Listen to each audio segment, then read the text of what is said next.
Hello everyone, welcome to the Code, and in this part we are going to integrate the Fast API with React. It means we are going to integrate our backend server with the frontend server, and it's going to be a very great lecture because it will handle all the things which we needed for the React. Actually, till now we have learned about the Fast API, but in this part we are going to learn about the React and how to develop it, because we have created one backend server which is asynchronous is in nature, and we need to create one front end which can support its requirement. So we are going to work on it. So let's see what we are going to learn in this part. So in this part, first of all, we are going to set up our fast API backend server with the existing project, and I will add few things so that it can interact with the React. After that, we are going to create our React application from the scratch. And while creating this React application, we are going to handle multiple things, and we are going to learn multiple things too. And what are those? We are going to develop this React application in a modular approach. It means we are not going to put all the things into a single file. We are going to create multiple files, multiple directory, so that in the future, when we are going to develop few more things or we want to modify, we can modify it in a single file and it will reflect without disturbing any other functionalities. And while doing this, creating the modular approach, we are going to learn few concepts. So what are those? We are going to develop this React application with the Axios, because we want to create our front end asynchronous in nature so that it can handle asynchronous APIs as well. And while doing that, again, there are few more concepts which we will discover. I think few people who are working with React might know this, but still it's good to learn. So we are going to integrate first this backend API the best way. We are not going to put all the things into our HTML. We are going to create one file and we will call that file to call our APIs, and it will be the best way so that we can segregate all the things into a single file and we can use it as per our requirement. And also we will use this useState, props, useEffect for good UI. As I told you, like, we are going to develop this asynchronous React. So for that, these concepts we should know, and I will teach you. I will teach you these all the things. So without any delay, let's start with our backend server. So first, what we will do, we will set up our fast API backend setup with the existing project. So where is my terminal? So here is my terminal, and what I will do, I will go to my Git repository. It's open to public and anyone can clone it. So what I will do, I will just simply clone it. So I will clone here this git clone, and after cloning this repository, this particular project is present inside the dev branch. We will move it to the master when we are going to deploy it, or when we are sure that this particular project is ready to go for user. So we will do the ls and we will go inside this fast API e-commerce. So currently it is at main branch. So what we will do, we will check out to the dev. Okay, so here it is, git checkout dev, and now we are at dev. So I will do the clear and I will do the ls. So okay, I have all the files here. So while developing, it is required that you must have the environment on which this particular backend work. So what we will do, we will install all the requirements. So for that, first we will create the environment. So what I will do, python -m env, it will create the virtual environment. We must use the virtual environment whenever we are going to work with Python libraries for our project, so that we will know like what libraries are required when we are going to deploy it to the cloud or to the some in-house database servers. So okay, so it created it, and what we will do is we will do the source init. Source env script activate. Okay, so I have this env right now and it's activated. What I will do, the second thing is python, sorry, not python, we will do the pip install -r requirement.txt. So okay, so we have our backend setup ready, and what we are going to do, we are going to modify few files so that it can interact with our front-end server. So for that, what I will do inside of it, first let me just walk you through the project so that you can understand what we are going to develop, and also what we are going to develop for the front end. I will explain that too. So for that, just understand what our backend server is doing. So for this part, we have this models. Actually, it's a basic e-commerce website backend server. And for an e-commerce website, there are four basic parts which we need to consider. What are those? One is user, second is the product, third is the category. The category is the one which will define that which product comes under which category, and after that it's review. So we have this four models, but we are going to work with the product and category, and we are going to develop the UI for the same. So here in this models.py, I have this user model, category model, product model, and review model. But we are going to work with the category and product because I want to show you this user model is very crucial part of this complete series. And I will explain the complete, like how to develop the user login and all the things in React as well as in backend, and what are the things we need to consider in the later part of series. But in this part, we are going to specifically work on the React. So what is this? These are the models, this category and product. And for that, we are going to create the front end where we can use where a user or admin can go to the admin page, and then admin can create the category and also can add the product, and there is a user. That user will go to the user page, and user will see all the product and categories from our backend server. So we have this fast API, and what the main py file is.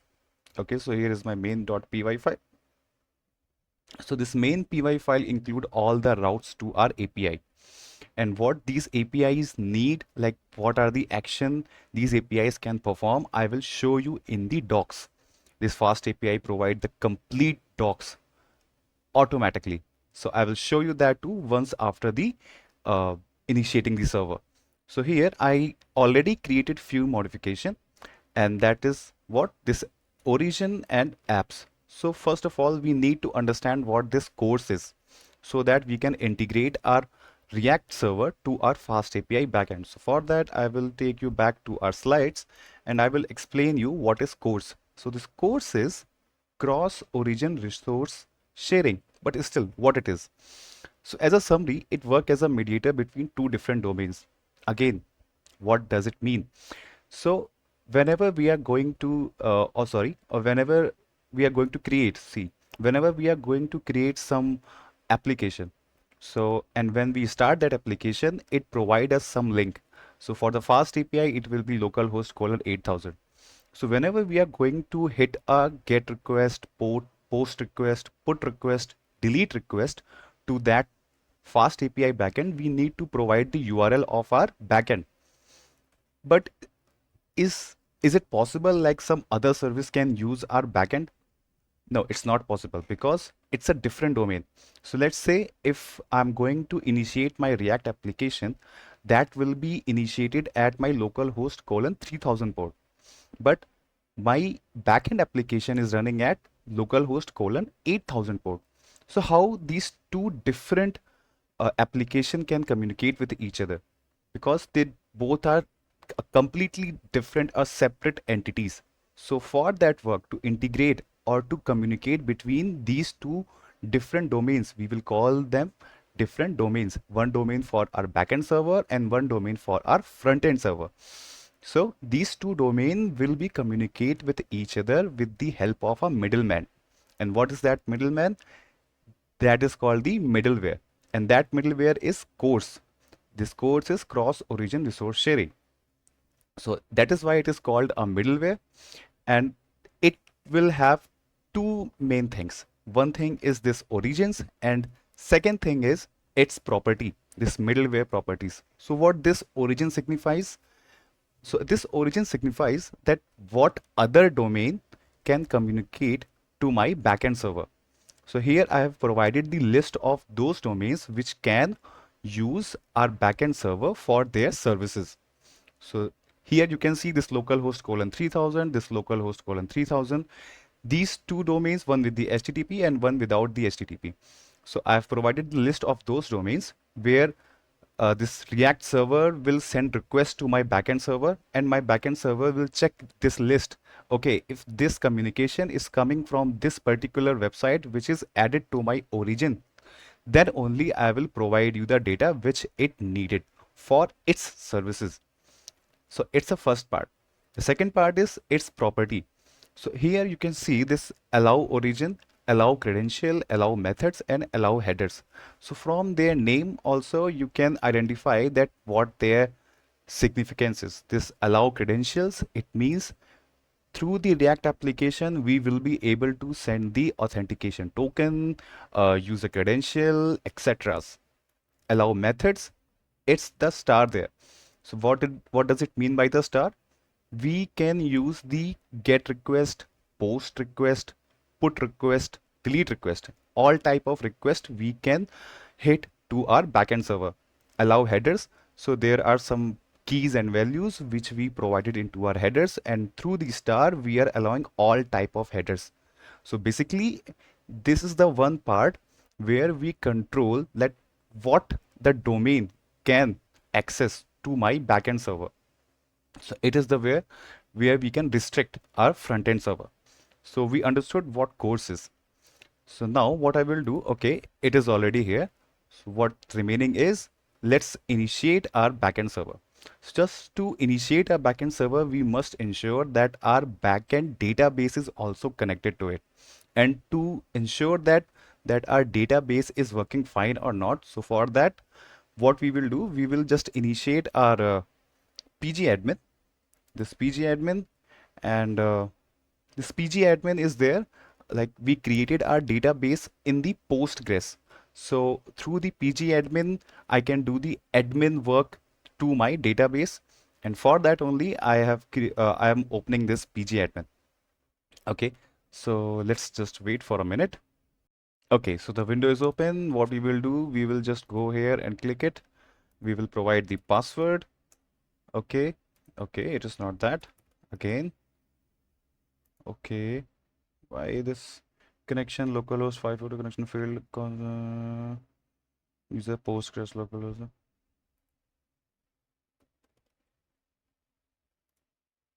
Okay, so I guess I provided the wrong credential earlier. So now it's accessible and my database server is up and running. So for this database server, what I will do, I will first check its properties. So I can verify from my backend application whether all the details are correct or not. So here, if I go to my core part, the core part is the one which is the engine of our backend API application.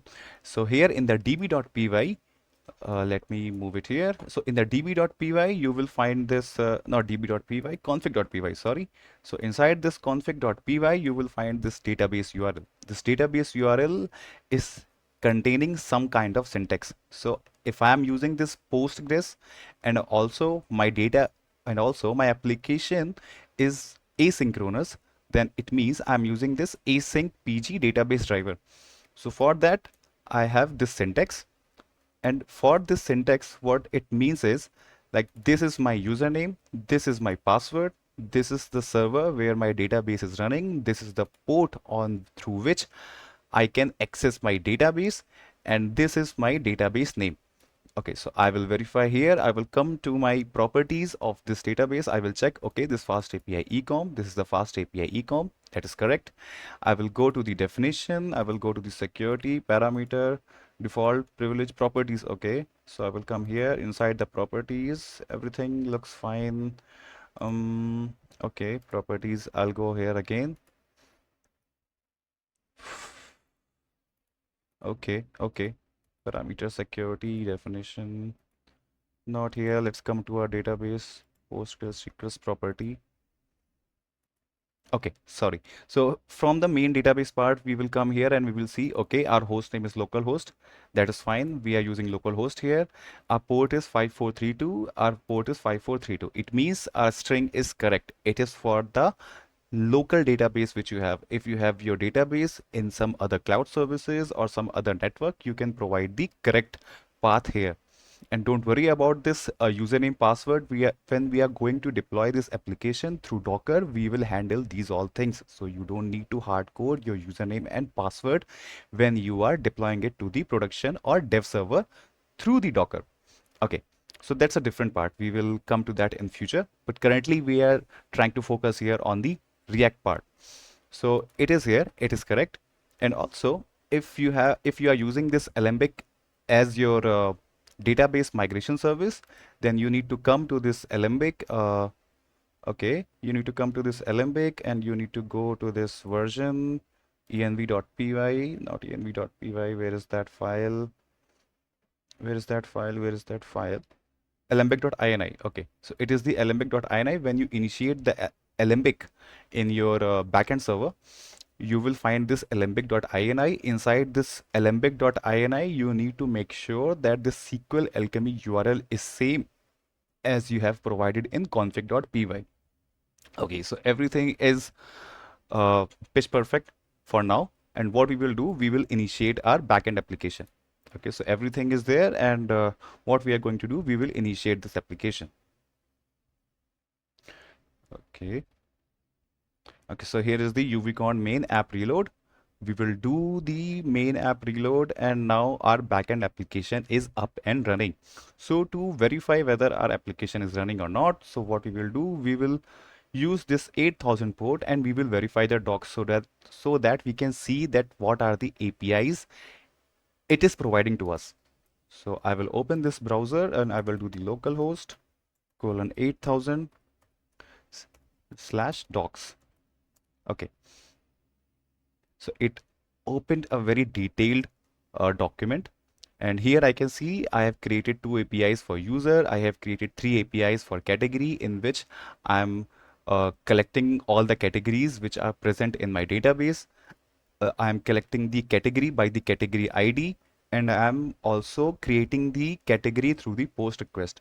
And also, if you go to and if you go inside this post, if you click in the post, sorry, if you click on the post, you will find the example value as well. It means you are getting that what request body it will accept while running the post request on this API. So this is the API endpoint, API v1 categories. So all I have to do is I need to add this endpoint after the URL of my backend server. It means localhost :8000, then slash. After this slash, I need to provide this API v1 categories. Okay, so we understood all the things about our backend server. Our backend server is running, and now let's move to our very crucial part, the front end, the React. Okay, so for that, what I will do, I will open another terminal, and here I have this. I will do the ls. Okay, I do not have anything right now. But in this part, we are not only going to install the React. We are going to install React with the Vite. And why we are using Vite? Because it helps us to deploy the React application easily. That we will see in the later part, but currently we are focusing on development of this React application. So we will do that. Okay. So what I will do, I will do the npm create Vite @latest ecom-app, and what I will do, template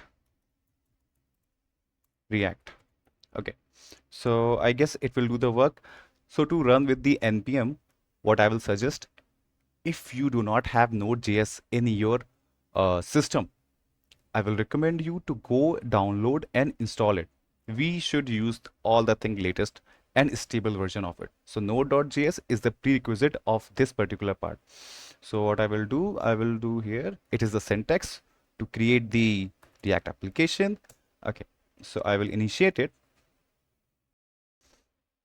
So we have created our React application with the Vite. This Vite will do only a small change which we need to consider, and everything else will be same as React, a solo React application. So what is that? First, let's check whether it's created or not. Okay, it's created. We will do the cd, we will do the clear, and again inside of it we will see this ESLint config.js, index.html, package.json, public, source, everything is there like the normal React application. Just the only thing you will find different is this .jsx. So in place of .js, you will find this JSX, and we will follow this thing throughout this complete development in the React to use the Vite. Just understand we are using the Vite here right now. Okay, so everything is here. And also, okay, so first let me show you what we are going to develop in React application. Okay, so where is my PPT again? Okay, so this is our UI plan.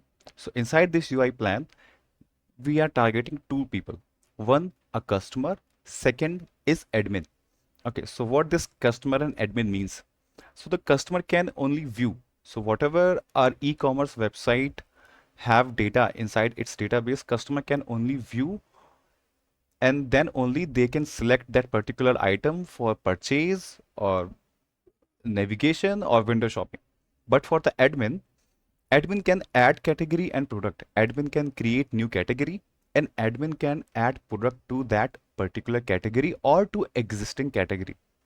So these two things we are going to create through our UI app from the React. And also we are not just only going to develop these functionality, we are going to develop this functionality in a way so that we do not need to refresh the page after every action in the admin page or in the UI page. So whatever we will do, it will automatically start reflecting in our application without refreshing the page or without changing the URL from the URL section of the browser. We are not going to hit that URL section. We will do everything inside our app, and without reloading anything, we will see our changes as well. Okay, so this is our UI plan, and to do that, all the navigation inside our application, we are gonna need one React module, and that is React Router DOM. This React Router DOMs gives us the properties or gives us the functionality which we can use to make our application uh, more dynamic. More dynamic means we do not need to go and refresh the page. It will do all the things inside the application. Okay, so what we need to do is, or we are already inside our application. All I have to do is npm install React Router DOM. Okay, so it will install the React Router DOM, and also we are going to use this Axios. This Axios will provide us the asynchronous behavior in our React application. So we will install that too. In the same way, we install this React Router DOM. Okay, so we will do the npm install Axios. Okay, so it will do the same, and after it got created, we are going to understand first like how we are going to manage our application in a modular approach. Okay, so everything is there, everything is available. So what we will do, first we will check whether our application is running or not. So I will do this npm run dev. I guess this npm run dev should be the one. Npm run dev. Okay, it should initiate my application. Okay, it initiated, but also we will see. Okay, so if you are working with the solo React application without Vite, it will by default open your application at 3000 port. But here we are using it with Vite, so few properties got changed, and here it is using this 5173. So what we will do, we will first update our backend server. So here in this main.py, I will come here and I will update the port from 3000 to 5173. Just let me re-verify whether it is running at 5173 or not. Okay, 5173, and I will do the same here as well. 5173, and I will save it, and I'll see whether it is running or not. Okay, so application startup completed. Just re-verify with the docs. Okay, everything is running fine. Okay, so we have corrected our backend server with our latest requirement, and coming here, okay, we have already started our application. Let's check like what UI it is giving to us right now. and then we will start to modify it.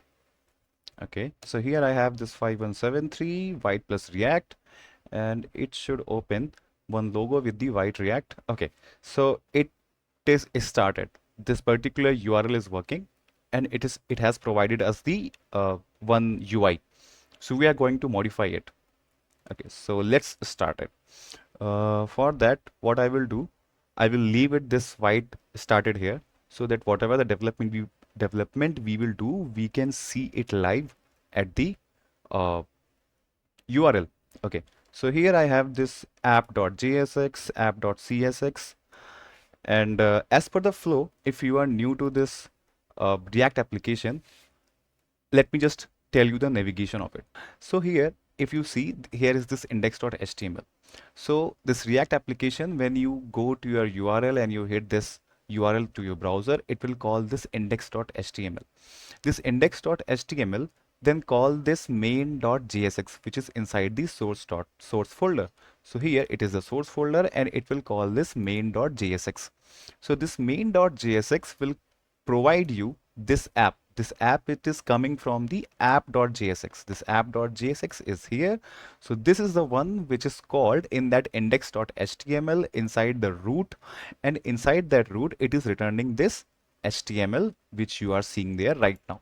If you want to verify, you can see that it is providing you the logo of Vite, it is providing you the logo of React, and also this Vite plus React is there. So if I go here, I will see, okay, those logos are there and this Vite plus React is there.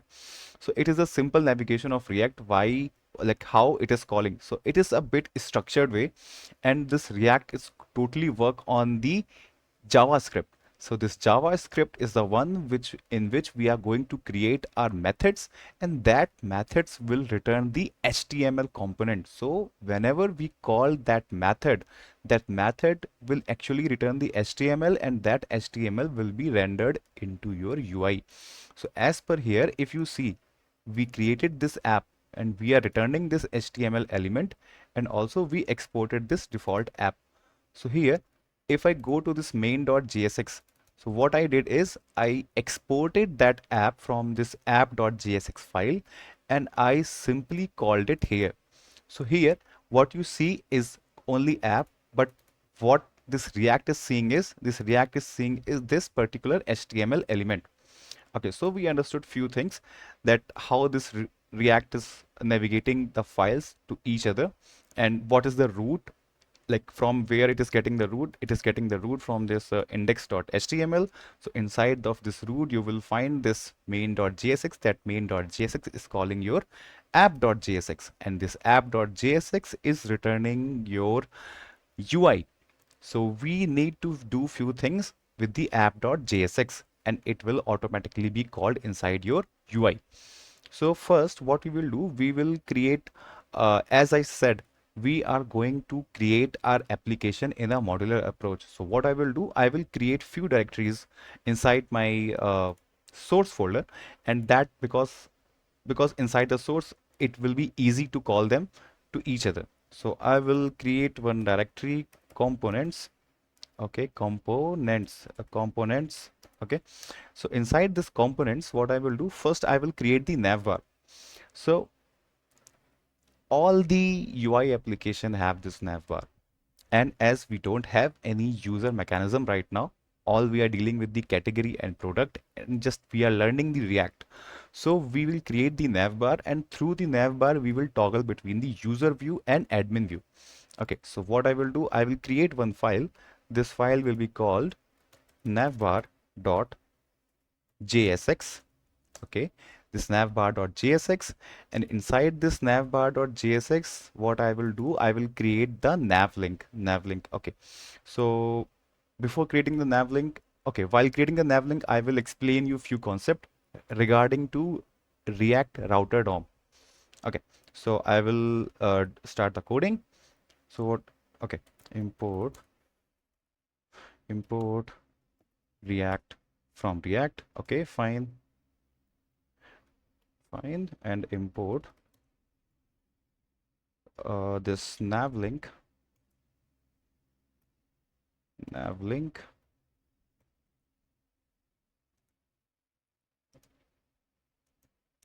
Okay, import from React router DOM.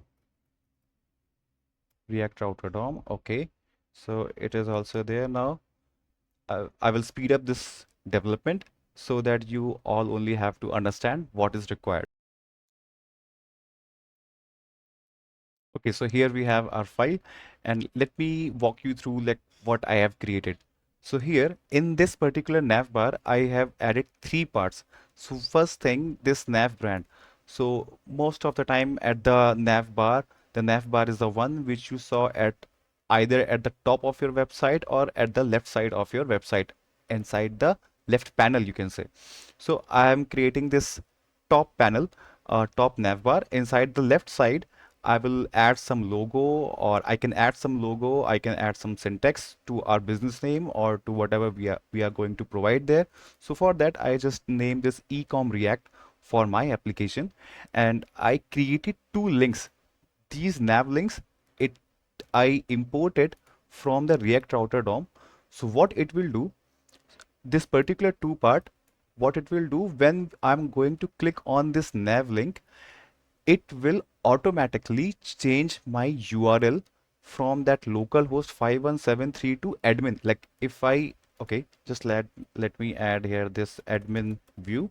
Okay, so if I click on this admin view, it will automatically go at the URL.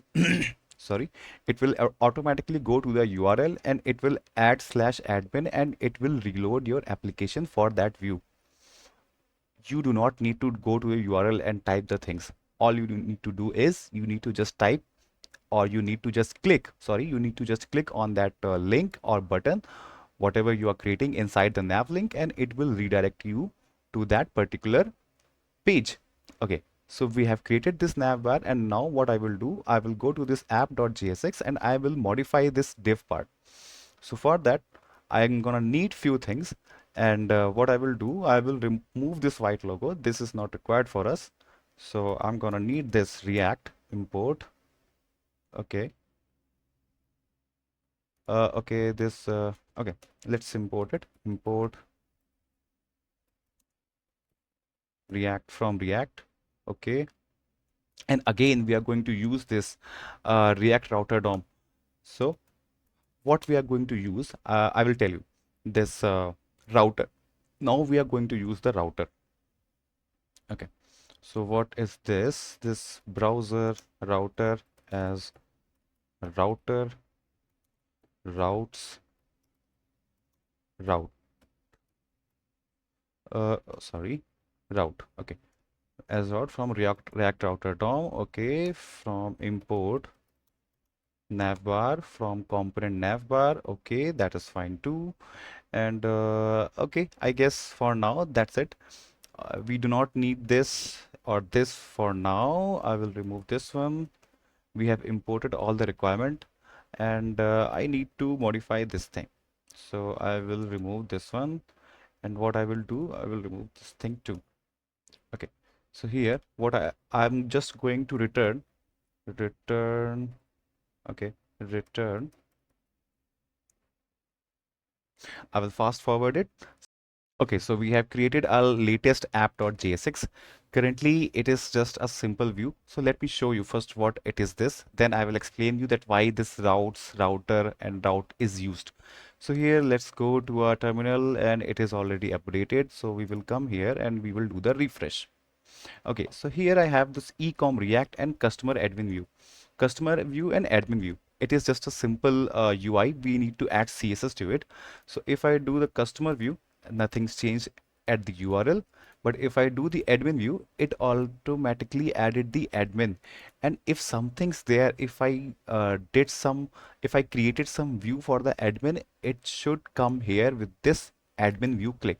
So let me add uh, already created CSS so that we can find out more good way for our UI. That CSS is something which you should do as per your requirement or as per your creativity. Okay, so I have added one pre-created CSS. So let's refresh it. Okay, it is there, but we need to add few CSS for the index HTML too. So I will add that also, which I have already created. Okay, so let's refresh it again. Okay, so here I got one nav bar. So it is the ecom React, which I mentioned there as my title of this website or my brand of this website. And these are the two views. So here it is the customer and here is the admin. So after the admin, if I click on this customer view, it automatically redirected me to the default page. And if I click on the admin view, it automatically redirected me to the admin page. But as we do not have anything, we will develop that particular functionality. So what this router is used for. So let me explain you what this actual means is why this router we are using when we already have the nav bar. Inside the nav bar, we have already created this to and admin. So what we are doing here is from this nav link, we are providing this URL to our browser. Okay, this is the first thing. When we are going to click, okay, so where is that application? So when we are going to click on this customer view and admin view, it will take us to this admin or to the default URL. But what after that? But what after that? After going to that thing, there should be some element which should be load when we click on this admin view or this customer view. So for that, we handled inside this app.jsx. So here, when we are going to develop this customer page and admin page, so what it will do is we will provide the element. After the element, we will provide the method name of that particular admin view or customer view here. So when this particular path will be called, this route this route will execute the element which we will call here, and it will same goes with the admin. So here from the navbar.jsx, this too will take us to this particular path, and this app.jsx, when this path will come to the surface of browser, this particular element will be executed. This element is nothing but your JavaScript method. So here for this particular default one, we are going to develop the customer page, and for this one, we are going to develop the admin page. So for now, till we do not have this admin and customer page, we will remove this one element and we are going to develop that admin and customer page. So again, I will come, so I will close this app.css, index.css. I will close this navbar.jsx as well. So what I'm gonna need is the component. So inside the component, I'm going to create one folder with the customer, okay, and one folder with the admin. So I've created two folder, admin and customer, and what I'm gonna need, I need two pages. Okay, so from the admin, I'm going to create new file that will be called admin dashboard. Okay, so I will create this admin dashboard.jsx. Okay, so this is the admin dashboard.jsx, and for the customer, I will create this page, customer page.jsx. So here will be the customer page.jsx. Okay, so I will have these two things, and these two things will be imported to the app.jsx. So I will just do the import, then I will start the development. So what I will do is I will do the import, import admin. Okay, I do not have that currently, then but still it okay. So let's first create the dependent methods for it.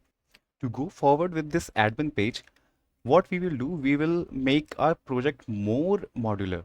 So what we will do, so for each model, and so that each model we are going to create one JSX file. So if I go to my backend application here in this, if I see my models, so I have this category model and the product model, and my admin is going to interact with this category and product both. So we are going to create the JSX file for category and product different. So what I will do, I will come to my admin page and I will create two more files, one for the category, one for the product operations, and after that I will import these two operations to create a combined admin dashboard so that it will be not clustered into a single file. So what I will do, I will create one add category, add category dot js at category model dot jsx, and I will create one more file which will be named as add product model dot jsx.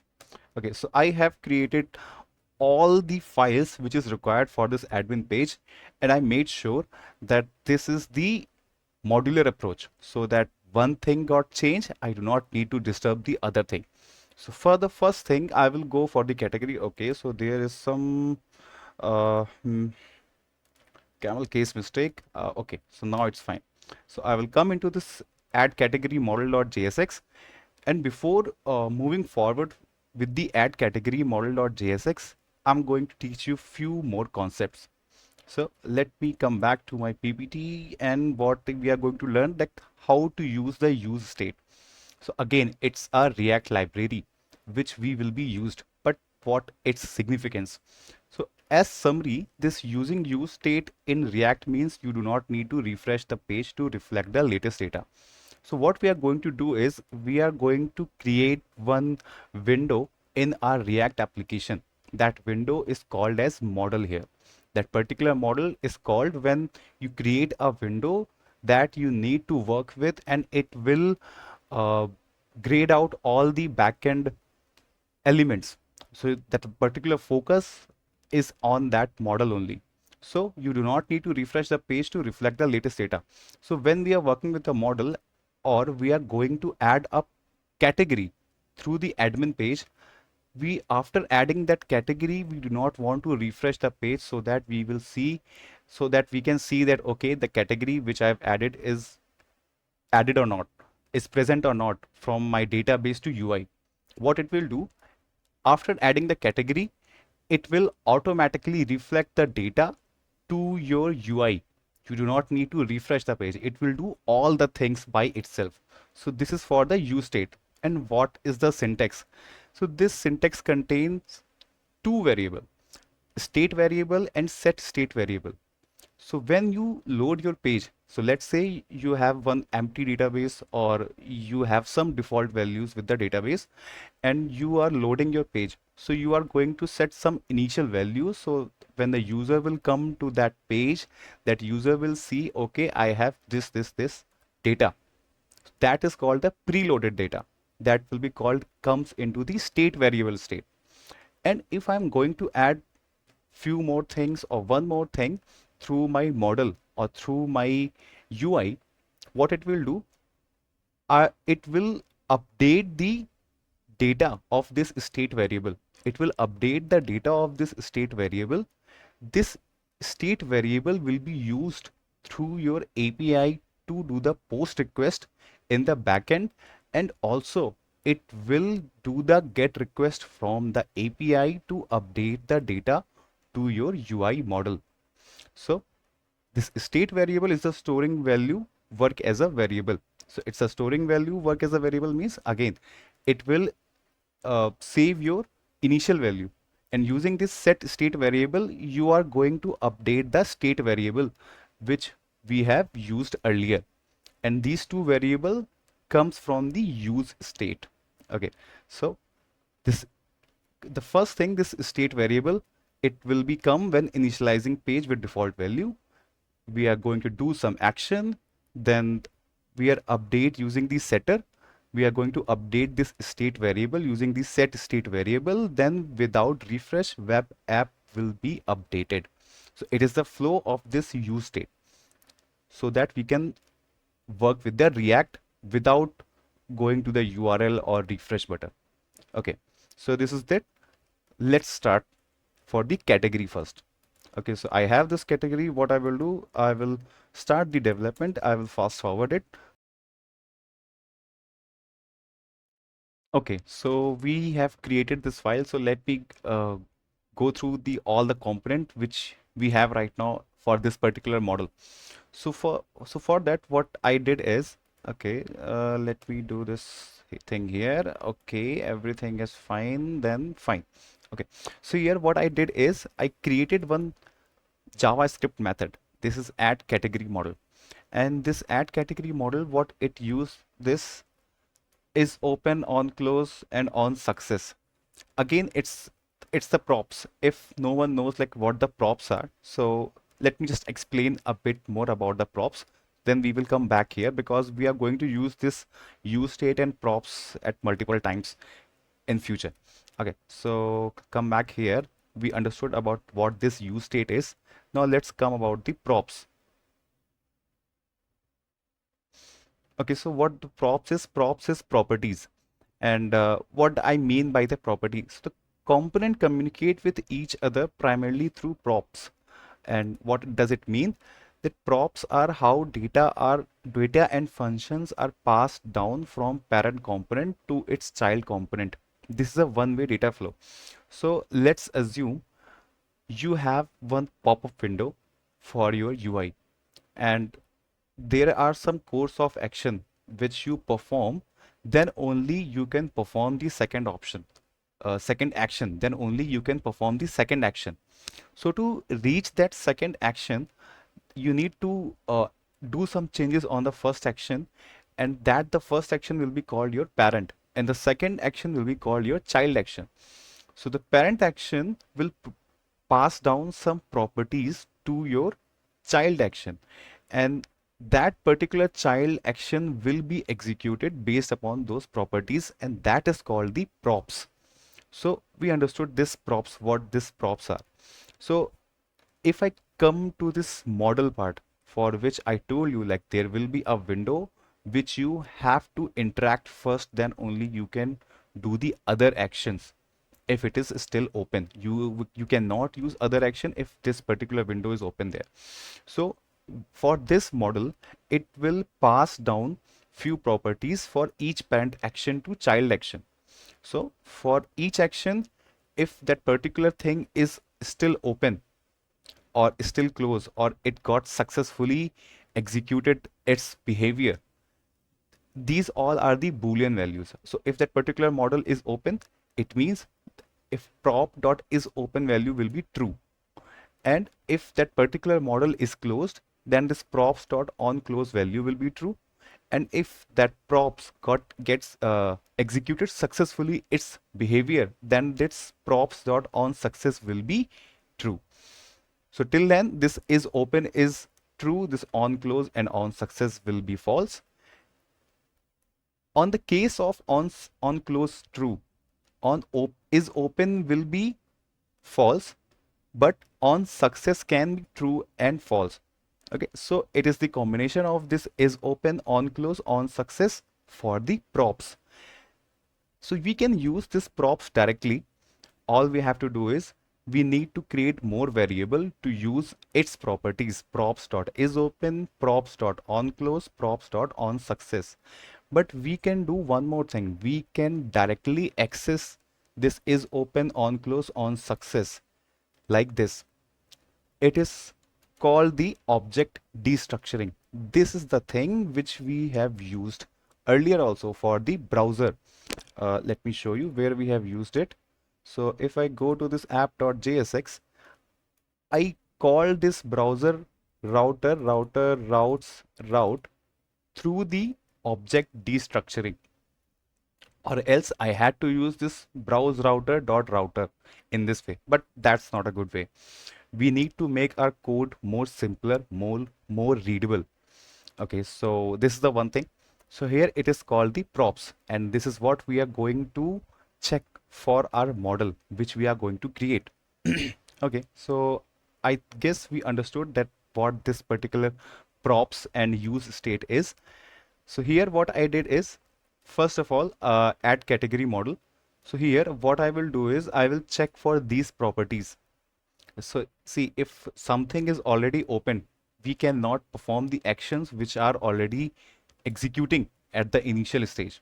So from that only we are deciding what action we need to take from this is open, on close, and on success. So here again, as I told you, we are going to use the use state to update our UI and database and call the APIs as well. So here I have this use state, if dot is open is false, return null. It means if our model is not open and if it is called, then do not provide anything, do not return anything, do not do any action.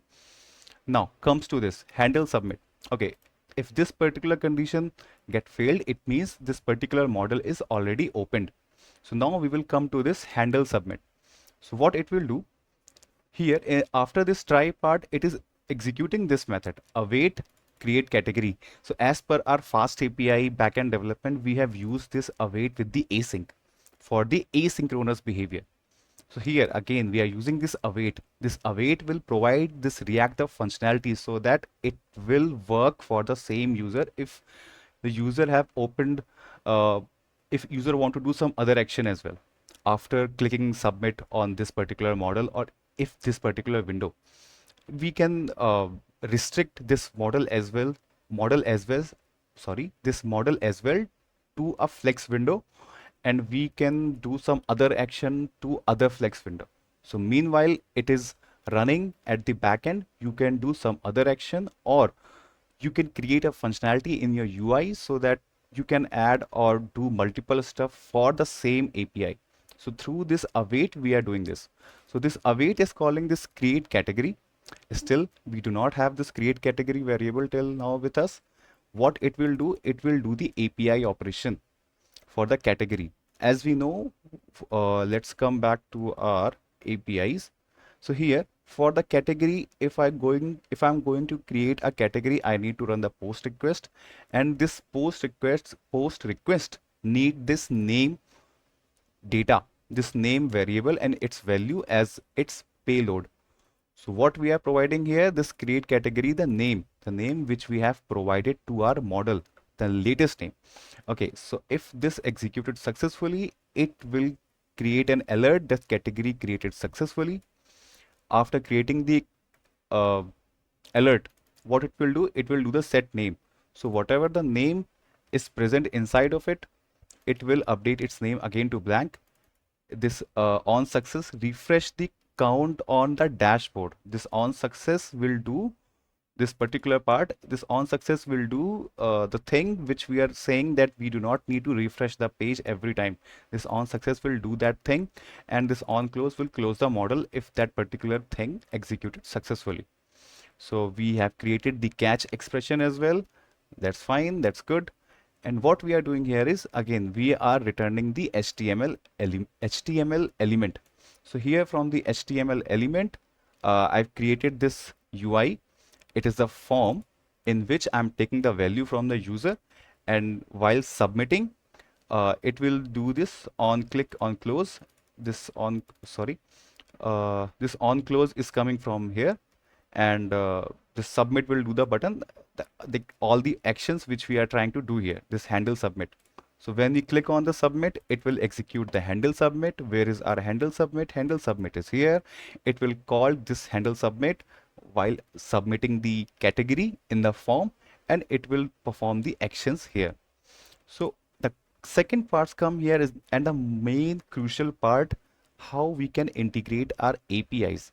So for that API, what we will do, again, we will come to our source and we will create one directory which will be called API.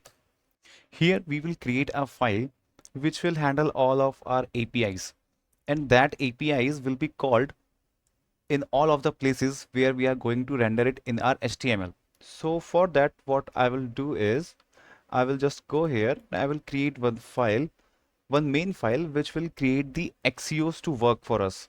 Okay, so that will be this API service.jsx. Okay, not JSC. Let me update it. Let me rename it. This JSX. Okay, so this API service.jsx, what I will do, I will do the import Axios from Axios.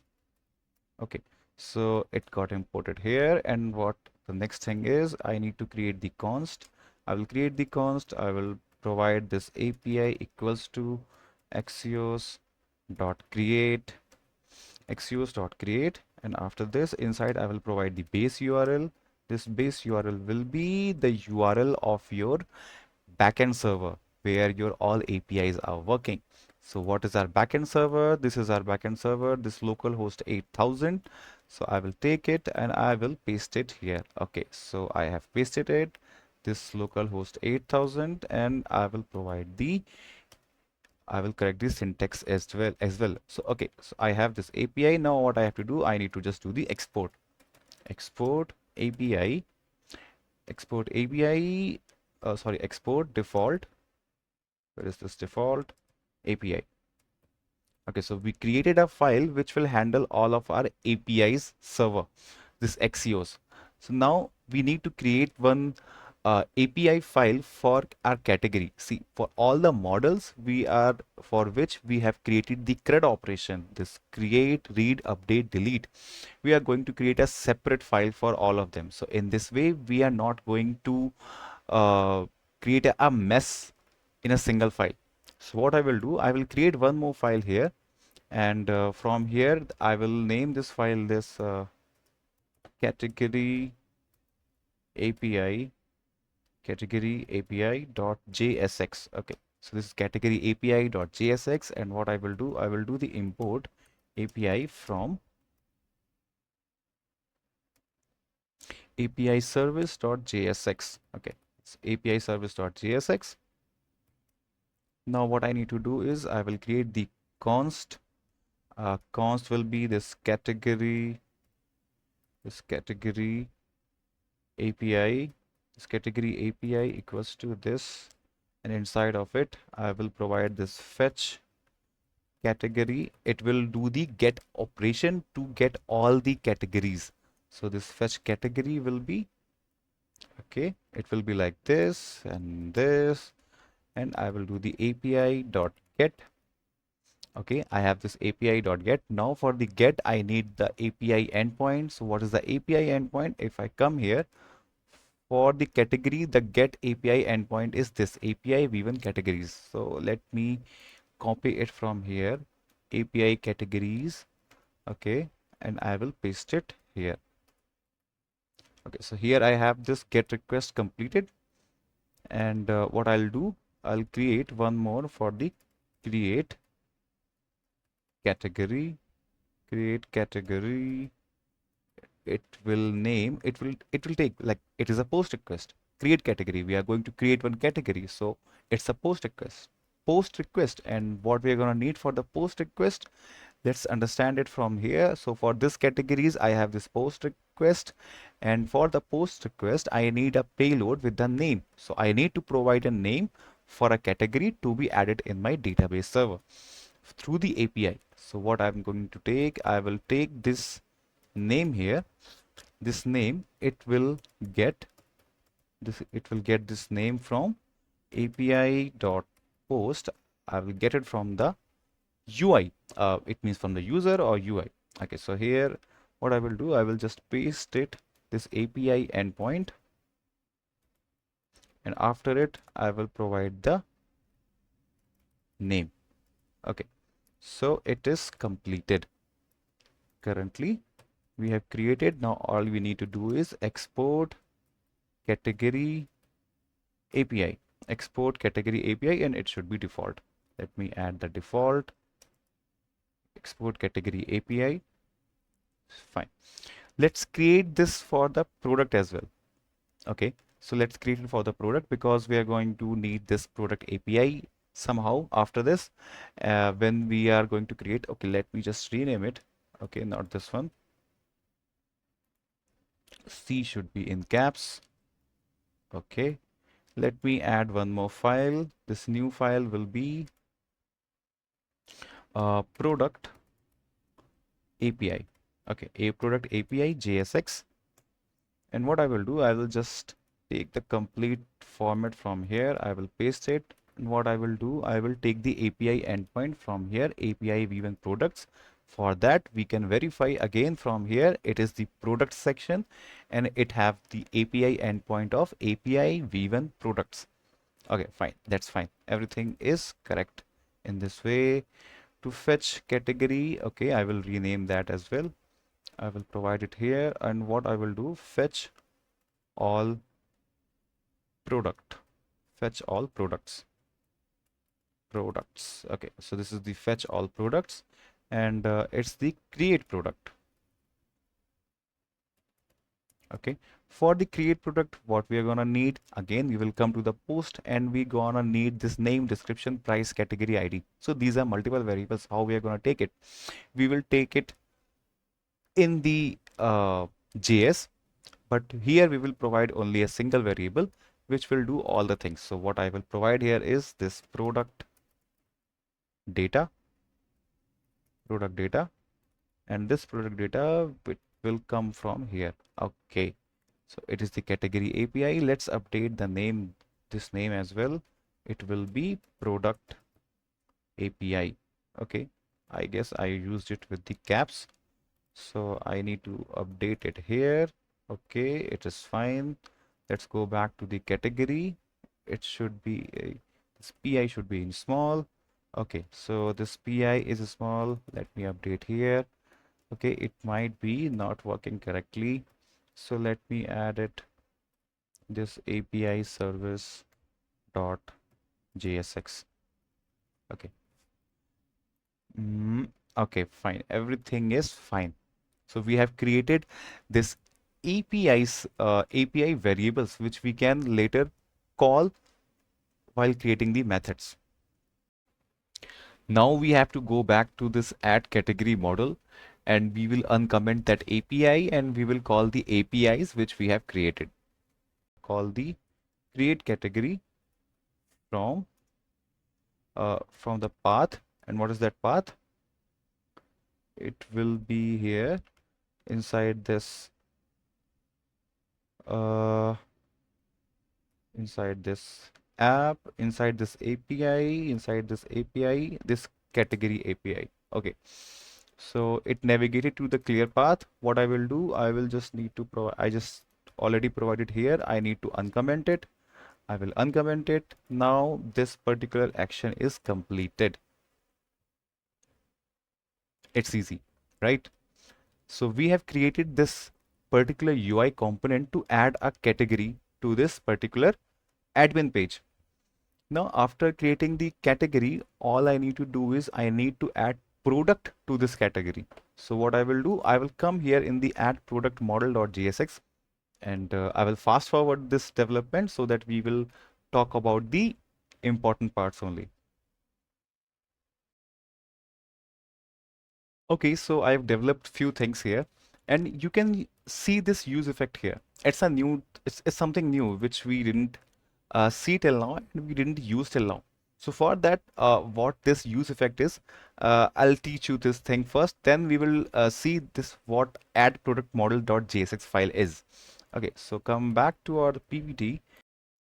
There is a one more thing with the props, like when to use, only be used when there is a window, the model itself, that describe the description of this model. As I told you, there's a one window which will grade out all the backend element, and you have to perform actions on that window only.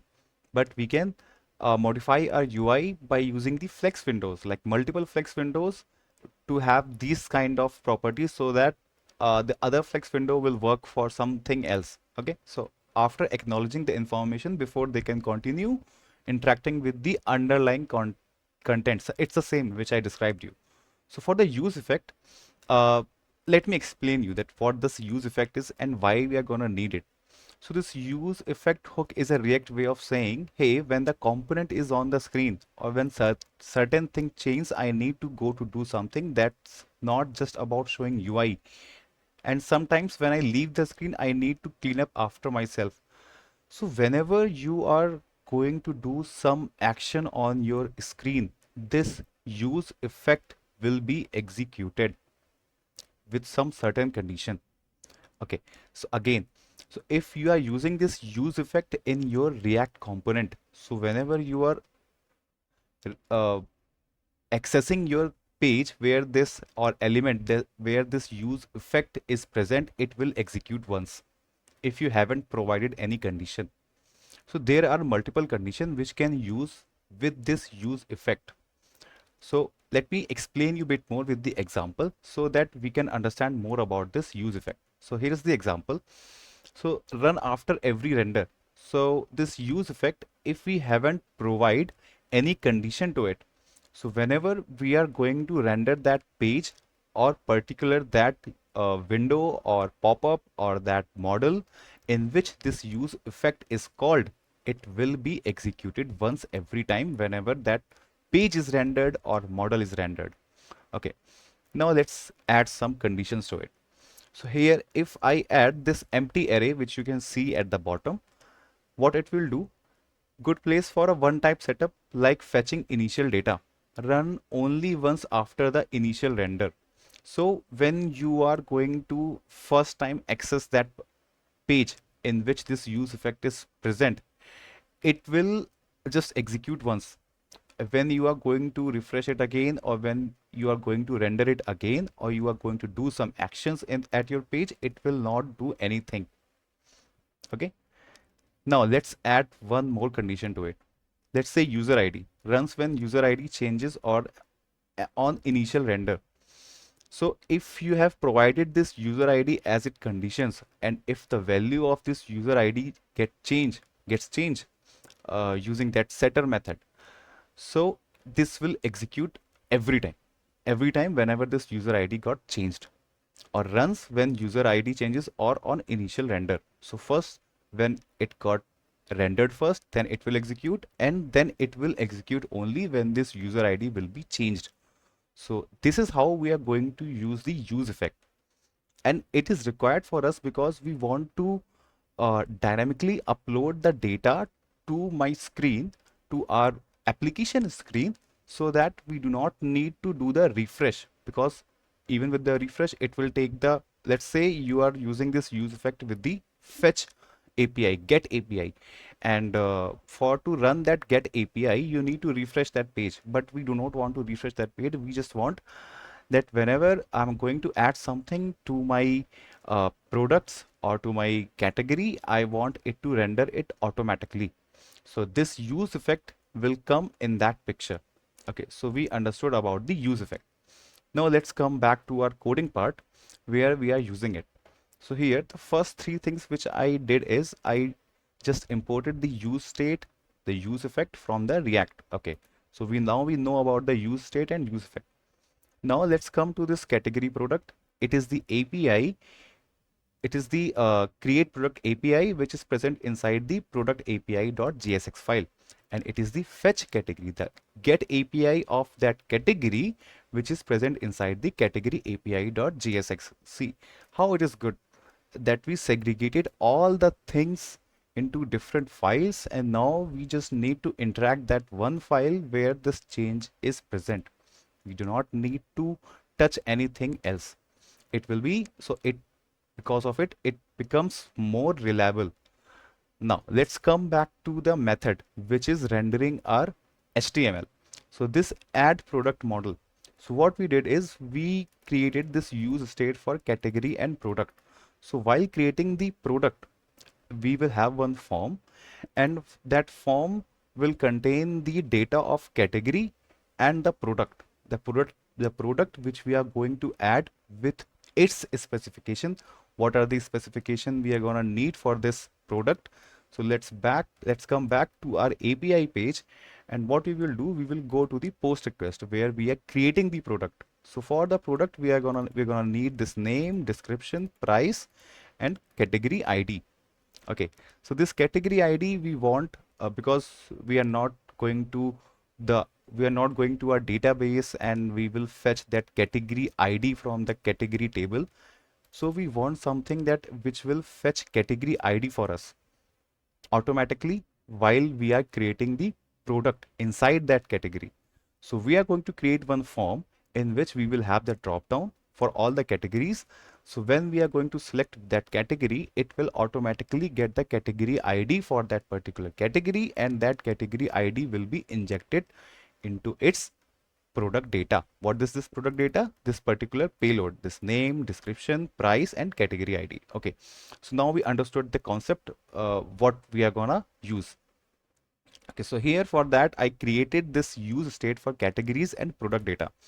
So this categories, initially what I did, I provided the empty. It do not have anything. And for the product data, again, I provided the keys, but I didn't fill any values. So when we are going to add a product, we are going to provide a empty form there. We are going to provide a empty value initially. Now let's come to the use effect. Okay, so this use effect is working when this is working. Again, this open is on close or on success. It is coming from the props, which we understood earlier. So if this particular model, this particular pop-up of adding product is open, it means this open is true and this on close and on success is false right now. Okay, so it is the one condition. So coming to here, what it will do the use effect. It is the one method. Sorry, this use effect. This is the one which we are executing it with the condition. So what is our condition? This is open. So is open is true only when that particular model is open. So let's assume this model is already open right now, and this is open is true right now. So because of this, it is there. It will go inside of it and it will check for again this is open. Why we are checking again whether like this it is depending on this is open or not? Because we want to use this use effect every time when this model is opened. Because of that only we are providing this condition. And here for our security purpose or for our feature purpose, we are validating that this use effect, these particular all the lines should only execute when this is open is true. Okay, so this is for the condition. Whenever the model will get open, it will execute the use effect, and inside this use effect, it will verify. Okay, let's say okay, it will verify whether it is true or false, and when it gets okay, it is true, then it will come to this part, this constant of this load categories. Okay, so what we are doing here is, okay, so here this async and await. Again, from the fast API, we understood whenever this async and await is there, it means it is asynchronous in nature. So again, we created a UI component which is asynchronous in nature.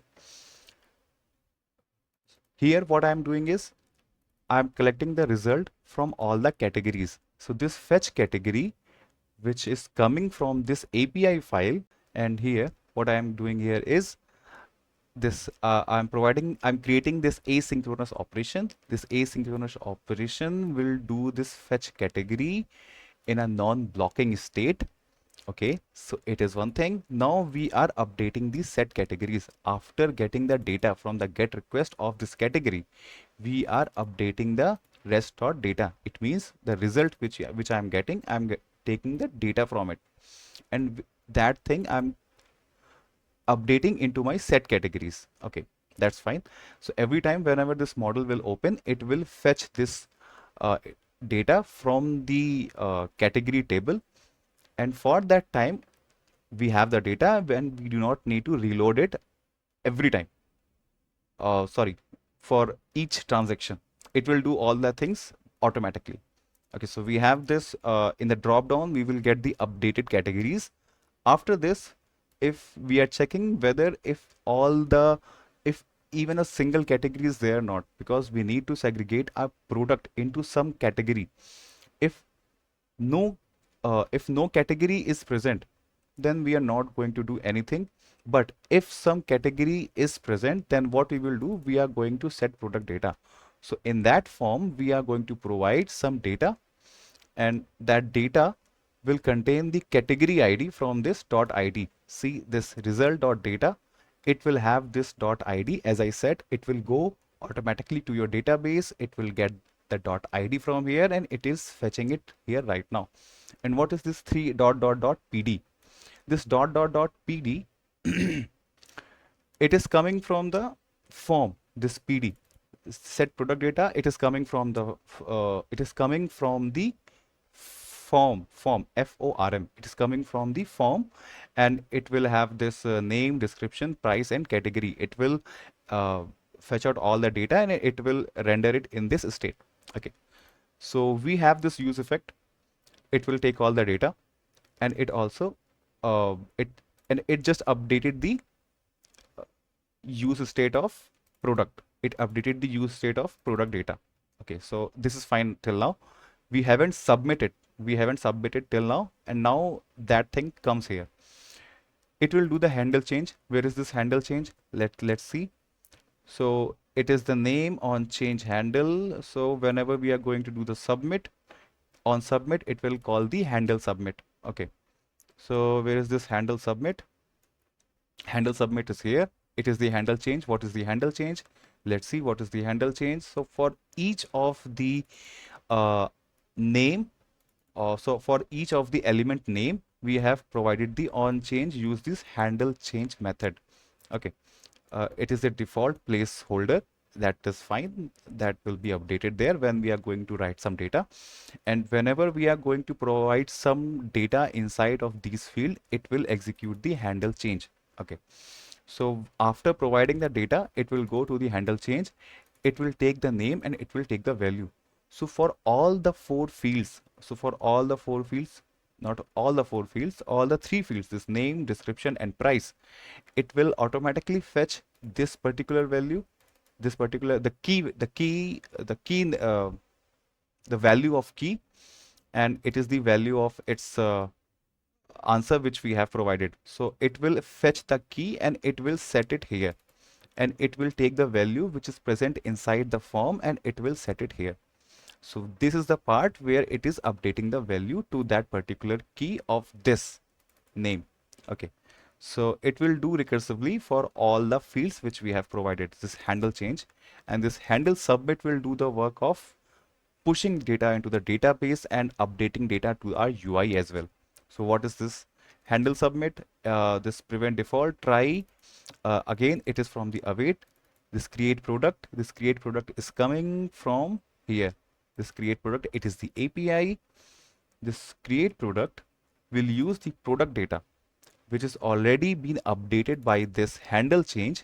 It will use this product data.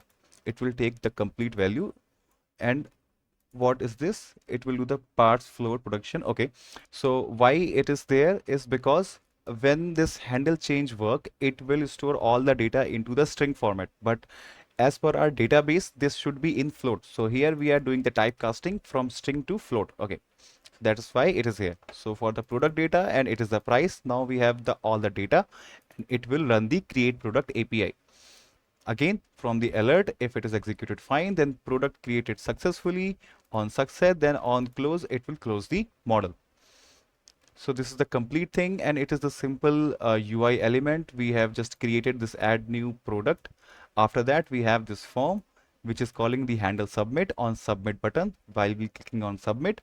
And inside of it, we are using this product category ID from, like, after getting the category, we are fetching its category ID and we are storing it at the backend, and we are doing all the operation as per a simple form.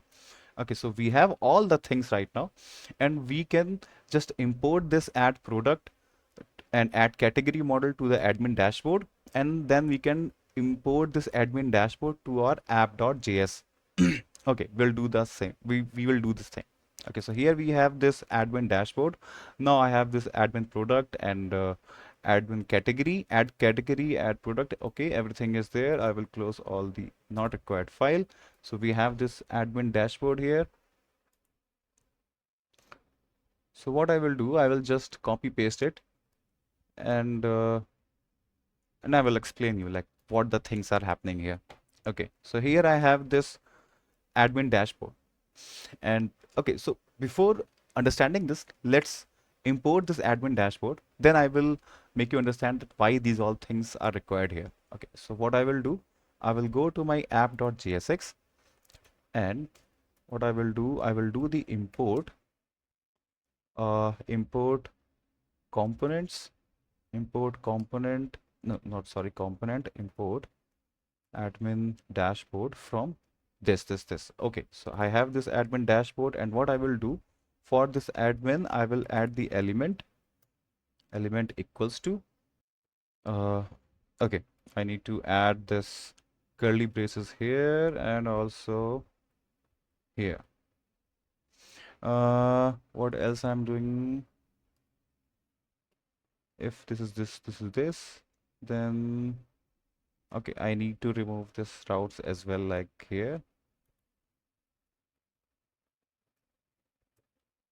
Okay, so this is correct right now. I will update the same here. Okay, just leave it like this. Just leave it like that. So we have this admin dashboard. Let's go to our UI and see what we did till now. So here we have this. Let's refresh it. Okay, failed to import add category model from the source component admin dashboard.jsx. Does the file exist? Okay, so there is one issue with the uh, go to admin. Then after admin, what I need to do is admin dashboard.jsx. Okay, .jsx. Okay, let's see it again. What it will do. Let's refresh it. Okay, again I'm getting this. It is showing this add category model from the file admin dashboard.jsx. Okay, we need to update this thing. So here what we will do, we need to add this JSX. We need to add this JSX. Okay, it should resolve all the things. Now let's come back here and do the refresh.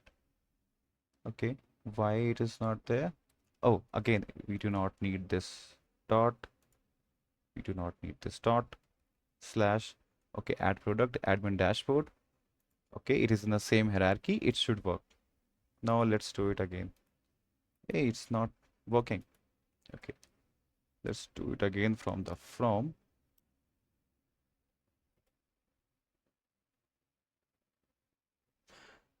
Add category model from add category model.jsx. Okay, now let's do it again for this. Add product model from JSX. Okay, go to our bash. Let's go to our UI and see what we did till now. Okay, so here it is. Okay, it created a one very good page for us. Let me refresh it. Okay, yes, it is all the things are there. We have this admin. We do not have anything in the customer view. Okay, that's fine, but we have something in the admin view. So in the admin view, here it is showing me the count of total categories, total products, and it is also providing me a way to add category and add product as well. So now let's test whether these APIs are working fine or not. So here the add category, and what I will do, I will add the category of game. So let's do the create. Failed to create category. Okay. We will see why it happened. So what it will do, I will do the inspect. I will go to the console. Okay, so here I am getting this error of failed to update counts, type error, fetch category is not a function. Fetch category is not a function. Let me see why this fetch category is not a function. So for the admin dashboard, let's go back to the admin dashboard.jsx and fetch category from category API.jsx. So we will go to the API category. Oh, it's my bad. It's really my bad.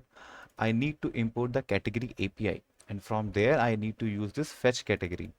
I need to update it, so I will update it. Go to the add category, and what I will do, I will import the category API, and I will do this category API dot create category. So in this way it will work. So here it will do the work of create category. Now that's fine. I need to update for the products and admin dashboard as well. So let me go back to the products, and here is the products API which I'm importing. So I will go here. What I need to do, I need to import products API from here, and there should be something red here. Okay, here. So products API dot create product. Okay, now it will do the work. Do the same for the from the category. Take the category API and provide the category API dot fetch category. Okay, so I guess it is corrected. Now let's update the same into the dashboard. So here I have this, what I need, product and category both. So I will go to the product, it is the product API. I will go to the dashboard, it will use the product API, and I guess this category API is the same name. So I will use this category API. What I will do, category API dot, and I will do the same with the product API dot. Okay, So that dev tool helped us to understand that which navigation got failed, and because we developed all the things one by one from our hand, that is why we knew that why and where it is failing. So let's go back here, and what I will do, okay, it is able to get the data from the database. Let me close it. Now let me add the category. So let me add this category of let's say clothes. Create. Category created successfully. Do the OK. Now I have this category. It increased the count. Now let me add the product. So here I have this clothes as well. Okay. Now let's try with one more. I have this category. I will add the category of books. Okay. So let's create it. It created successfully. Now I have 5 categories. Now go to the product, add product, and now I have the books as well. See, it's how amazing it is. So I have right now the books, the total products are 4 in the database. Let me add some name of Harry Potter, Harry Potter description, magical book. And its price will be, let's say, 20.10. Okay, 20.10. Do the create product, fail to create product. Okay, let's see why it happened. Okay, do the cancel, it is not working. I think we should understand that why it is happening. Fail to load resources, the server responses with the status of 422. API v1 products :1. Okay, so it means products fail to create product. Handle submit, add product model.jsx, explain console error, why use, okay. Handle submit, Axios error. What is the Axios error? Bad request. Why the bad request? Mm, why the bad request? It is the error. I'm sending this product data. Name will be Harry Potter, description. Okay. Let's go at the end. Category ID is 7, price is 20.1. Description is this. I guess everything is fine. It is the product data. Header accepted, and Axios request failed with the status of 422. Unprocessable content. Unprocessable content. I guess this category ID, it should be in integer, but here it is sending it into the string. So let's update it, and then we will try it again. So where is our code? Where is our code? And we will go to the add product. Okay, here is the add product. We are getting it. Result data.id set product data. Okay, fine. And we need to update it into the integer. Okay, so what we will do is we will add here this parse int. Okay, parse int. It is the parse int, and it will do the category ID. Not here. We need to provide this parse int here. Okay, this parse int, this to this. Okay, this parse int will do the work. It will make our ID as integer in place of string. So let's see whether it will work or not. Okay, let me refresh it. Okay, add product, t-shirt. Okay, let's do the t-shirt only. Okay, go to the books. Product Harry Potter, description SSS, create product. Fail to create product again. This 422 Axios. Okay, so we created one error, and now for the other one.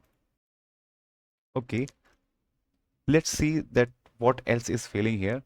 So to see what happened, okay, it is going to the post API.post for the product. Okay, it is failing at the create product. That is fine. That is understandable. What is this?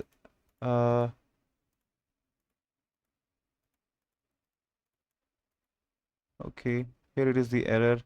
And let's check the request which I am sending. I'm sending this request text. Is missing location. Okay, fine. And what is the body which I'm sending to this? That is config accept Harry Potter product data. Okay, so the data which I'm sending, let me copy it. so that I can show you that why it is here. Okay, let me open the notepad. No, let's open this JSON formatter. Inside the JSON formatter, let's open it and let me paste it. Okay, so if I go here and format or beautify, let me remove this thing. Let me remove this thing. Uh, okay, here it is. And format beautify. It means we need to update the way our API is sending data. So for the first thing, what we need to check is we need to check the API calling which we have created through the Axios. So what I will do, I will come here and I'll go to my products API.jsx and okay, because of this, it is creating the issue. Okay, so this product data will come directly in the format which we have already handled in our React method, and it will directly pass here. So I guess it will do the work. So let's go back to this website, and what we will do, we will refresh it, we will close the dev tool, and we will add the product. Okay, so we will go for the book, and inside the book, let's say I am adding this star. It's about the star, and price will be 10.15. Okay, create product. Fail to create product, please check for console details. Okay, go to the inspect again, and now let's see why it is happening. Okay, Axios error. It is again the Axios error. Products from origin redirected has been blocked by the course policy. No access control origin header is present on the request resource. Okay, I can see it's a course issue. So what we will do, we need to modify a few things from the backend. And from here, what we need to do is we will remove this particular local host without the protocols. And let's use this IP 127.0.0.1. I hope this will do the work to resolve this issue, and let's refresh it. Okay, so here we have this. Now it is unable to even access the products. Okay, let me do it localhost. I hope. Okay, it have 5 products, 5 category. Let's do some work with the clothes. Let's do with the books only, which we have added just now. This time cat play, and inside the cat play, cat playing with the ball, and price is 30. Okay, let's create product, and what it will fail to create product again. It has been blocked by course policy, no access control origin, allow header. So after a lots of research, the only issue was like I need to restart my backend server because I changed in the main.py for the course, and it didn't load properly while saving it. So it was the only issue. And let me show you again with the add product whether it is working or not. So what I will do, I will select the ball here, and let me refresh it because I was trying it. So here, okay, it is the add product. Okay, so let's go for the clothes and do the product name as we can use anything. Just let's say JAX. Okay, Jax. And description, good brand, good good brand, and price is 34. Okay, create product, and it product created successfully. We will do the okay, and it updated the product count as well. So we have successfully created one admin dashboard, and now let's jump into the file for this admin page which we just copy pasted, and let's understand what we did here. Okay, so here where it is our admin dashboard. Here it is our admin dashboard, and what we did, we used all those concepts which we learned till now into this admin dashboard. Okay, so here we have this APIs which we have corrected. We are using the useState, this category count, product count, category count, which we have initially loaded from the database. We are saving it here into the useState. And also, is category model open or is product model open? We are also checking whether these windows are open or not. Okay, So we verified and we put that state into this useState variable. Okay, fine. So now let's use for the update count. These all are the methods which will be called when we are adding something and it added successfully. So for the category API, we are fetching all the categories from the database. We are fetching all the products from the database, and we are taking the length, and we are just simply putting the set there. Okay, this is fine. This is fine, and now the count is corrected. Okay, now comes to the use effect. Again, this use effect will work only when this update count will happen. Whenever this update count got changed, it will initiate the use effect, and this use effect will run the update count. What is this update count? Okay, this update count will go here and it will take the data from the database and it will reflect it to your UI from this set category count. Okay, so it is also fine. When this update count will work, this update count will work when the thing got added successfully. Okay, so simply it is the HTML where we are just pushing all the things which we have created till now to the HTML buttons. On click, we are setting the set category model open, set product model open, and for these two window, we are checking if this is open, then use this, and if it is closed, then use this. Okay, so this is the complete HTML which is for the admin dashboard, and this is the same concept will be used for the customer page as well.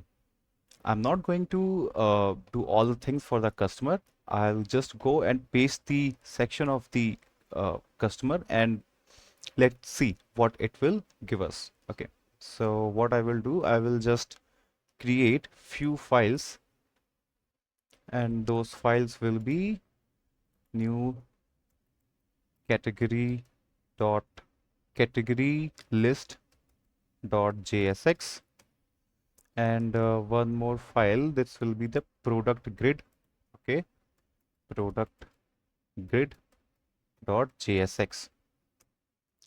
I will copy this category list. I will modify this fetch categories from this API. Okay, not like this.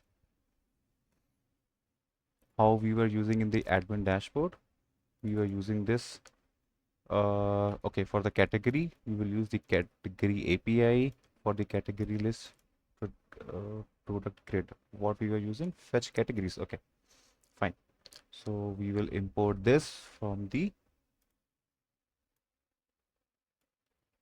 here. Okay, it will do the work. This category API, this category API dot fetch category, and that's it. That will do the work for the product grid.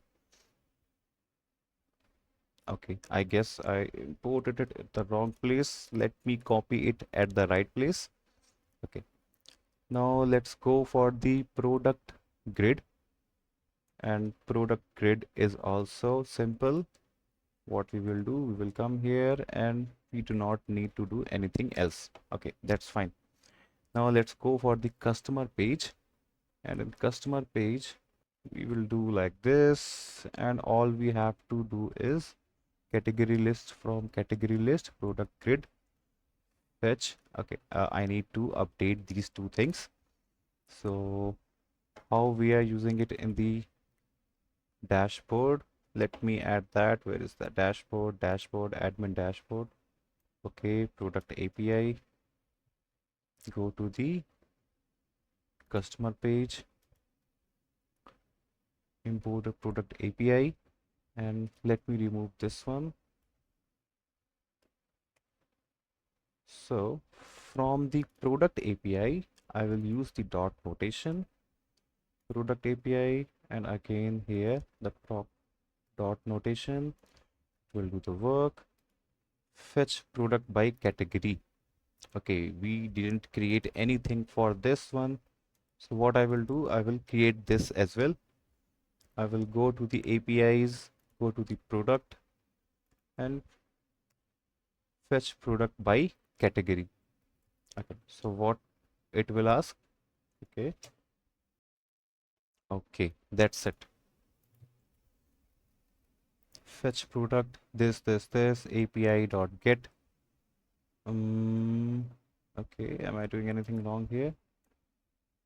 Okay, I need to remove this one. I need to add the comma here.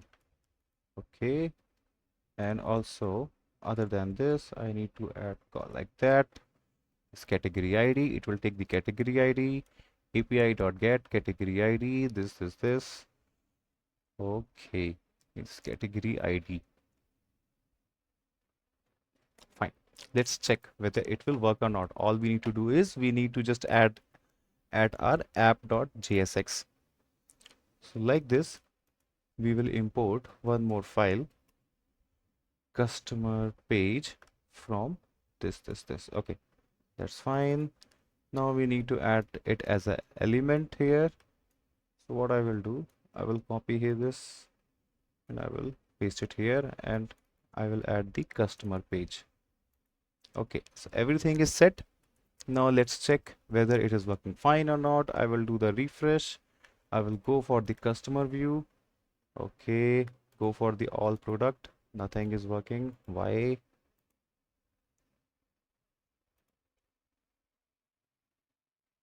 Fetch category is not a function. Category API dot fetch categories is not a function. Why so? Let's go to this fetch category.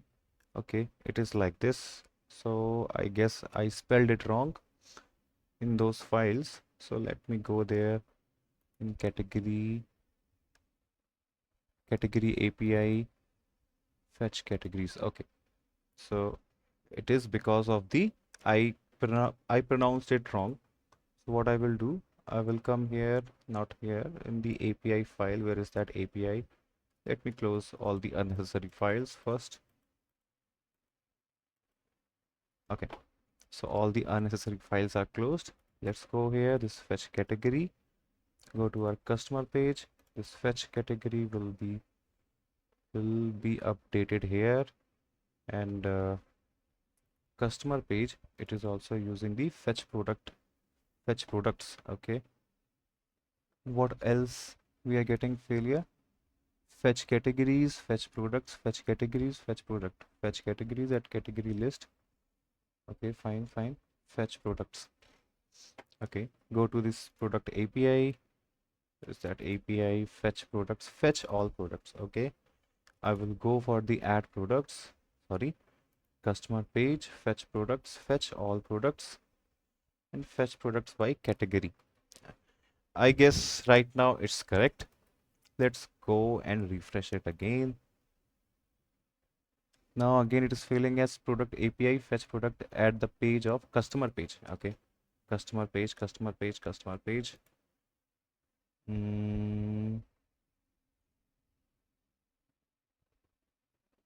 Fetch. Okay, here also I need to update it. Fetch all products. Okay, fetch products is not.